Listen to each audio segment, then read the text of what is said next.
Bro, beerreviews.com. We're still off location, but that doesn't mean we can't do a good beer review. This one's out of the Brooklyn Brewery out of Brooklyn, New York. We've reviewed quite a few of their beers over the years. This one I have never seen before. This is the only one I have. It's called Blast. It's a double IPA. It is 8.4% ABVs. I'll give you some more details in 1 second. And you're looking at, I don't know the IBUs. It's got, the hops are really interesting. It's got Summit, Aurora, Cascade, Bravo, Simcoe, and Amarillo. So you've got some pretty standard hops and some that are not so standard in there.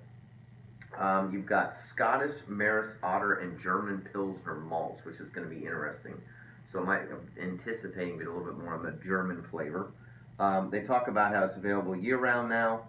Very spicy dishes, Jamaican jerk chicken, habanero chilies, robust cheddars are what they recommend that you enjoy this with.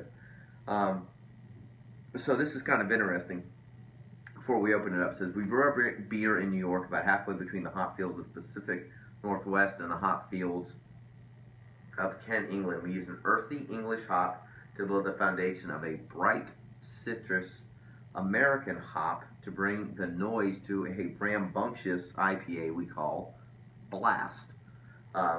British Maris Otter and German Pilsner malts lend to a solid balance and bready flavors to brace up a beer that's beautifully hoppy, strangely quaffable, and oddly compelling. Minerally hop bitterness is followed by a shockwave of flavor and aroma. You won't even know what hit you. So I'm not sure what all that mess means at the end, but again, more of a German style flavor on the back end there is what it sounds like. I didn't read any reviews, and I have not ever had this before. So let's pour it in the glass and see what on earth this thing's all about. They do have a very cool video on their website. It talks about, like, you know, this thing, the bottle turns into like a rocket and blasts off. Pretty creative. So pretty orange, very cloudy, very little head, very little carbonation. I don't know if there's a date on this. I don't see one. Different, cloudy, no residuals floating around. Smells pretty good, actually. Smells kind of boozy, actually. Definitely smell a little bit of the 8.4%. A little bit of citrus. I would say it's like orange, maybe some peach, maybe a little bit of lemon, but not too much.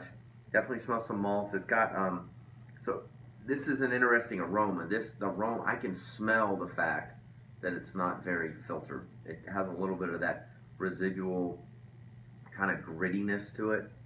Definitely has the malt characteristics. You can smell. It smells like German style malts. So anyway, let's cheers. Let's get into it.